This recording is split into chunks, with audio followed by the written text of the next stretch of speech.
औज़ुबिल्लाहि मिनश्शैतानिर्रजीम बिस्मिल्लाहिर्रहमानिर्रहीम सल्लु अलल हबीब अल्लाहुम्मा सल्लि अला सय्यिदिना व मौलाना मुहम्मदिन व बारिक वसल्लिम वसल्लि अलैहि।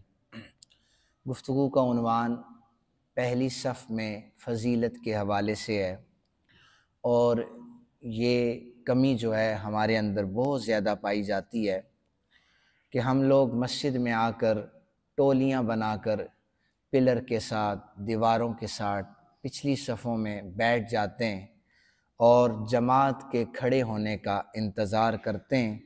उस हवाले से अहादीस समात फरमाइए। देखें, इनफिरादी नमाज पढ़ने के मुकाबले में जमात के साथ नमाज पढ़ना 27 दर्जे ज़्यादा सवाब का बाइस है।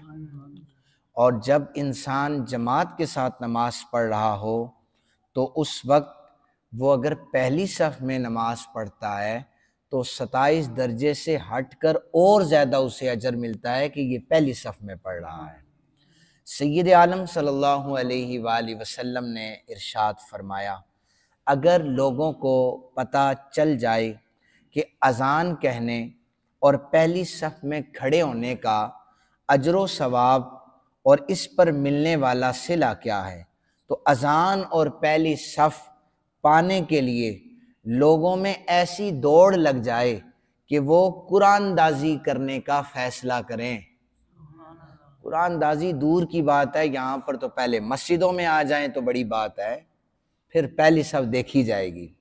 मैं तो अक्सर ये जुमला बोलता हूँ कि अगर जिन्हें अगली सफ़ों में जगह नज़र आ रही है वो आगे तशरीफ़ ले आएँ, वल्ला इस पर कोई फतवा नहीं लगता पहली सफ़ में आने का।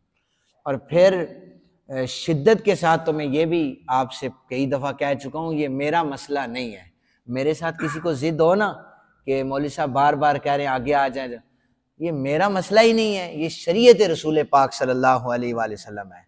ज़िद और हट दर्मी करके अभी भी कोई अगर पिछली सफ़ों में बैठता है तो वो अपने ईमान की फ़िक्र करे कि वो शरीयत मुहम्मदी सल्लल्लाहु अलैहि वसल्लम का इनकार कर रहा है। वो चाहे तरावी की नमाज में ये मसला मैं बताऊँ या किसी भी नमाज में हो, आप आएँ सफ़ में जगह खाली है, आप आगे आकर बैठ जाएं। हज़रत बरा बिन आज़िब रदी अल्लाह ताला अन्हु आप फरमाते हैं, सय्यद आलम सल्लल्लाहु अलैहि वसल्लम सफ़ों के दरमियान एक तरफ से चलते तो दूसरी तरफ तक तशरीफ़ ले जाते, हमारे सीनों और कंधों पर हाथ मार के हमें सीधा किया करते। रसूल पाक सल्लल्लाहु अलैहि वसल्लम का ये अमल ताकीद है और ये अमल सख्ती है कि सफ़ों को इसकी अहमियत बयान कर रहा है कि जिसकी का सीना बाहर होता उससे भी पीछे करते, इसी तरह कंधे पर हाथ लगाते। हमें ये भी नहीं पता, कोई पाँव 2-2 इंच आगे करके खड़े हो जाता है, अगले बंदे को टकरे मार रहा होता है सजदे से उठते हुए, वो फिर पीछे देख रहा होता है।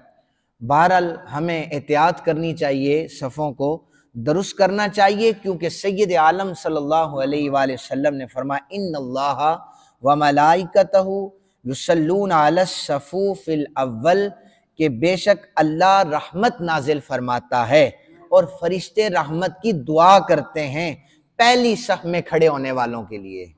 तो ये कम एजाज़ है कि पहली सफ़ में जो खड़ा होगा अल्लाह भी रहमत बरसाएगा और फरिश्ते भी दुआए रहमत करेंगे।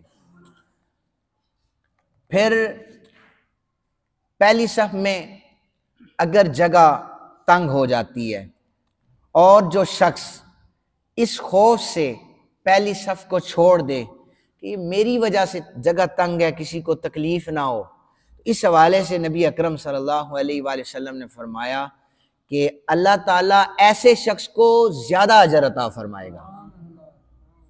ठीक है, ऐसे शख्स को ज़्यादा अजर, जब जगह तंग हो जाए, वो कहे नहीं मैं पीछे हट जाता हूँ ताकि नमाजी आराम से नमाज पढ़ें, तो ऐसे शख्स को ज़्यादा सवाब अजर अता फरमाया जाएगा। हज़रत जाबिर बिन समुरा रदी अल्लाह ताला अन्हु रिवायत करते हैं, सय्यद आलम सल्लल्लाहु अलैहि वसल्लम हमारे पास तशरीफ़ ले आए, हम अलग अलग हलकों में बैठे हुए थे, ये जो पहले मैंने अर्ज़ किया है।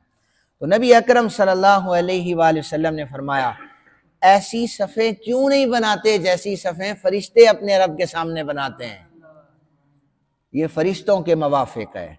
हमने अर्ज़ किया, या रसूल अल्लाह सल्लल्लाहु अलैहि वसल्लम, फरिश्ते अपने रब के सामने कैसे सफ़ें बनाते हैं? तो सैयद आलम सल्लल्लाहु अलैहि वसल्लम ने फरमाया, अगली सफ़ें पूरी करते हैं, सफ़ों में मिलकर खड़े होते हैं, फरिश्ते ऐसे अपने अल्लाह की बारगाह में खड़े होते हैं। यानी आपको बताया जा रहा है कि अल्लाह की रहमत चाहते हो, फरिश्तों की दुआएं चाहते हो, तो अगली सफ़ों को मुकम्मल किया करो। फिर अर्ज़ कर रहा हूँ, ये मेरा फतवा नहीं है, ये शरीयत मोहम्मदी का फतवा है।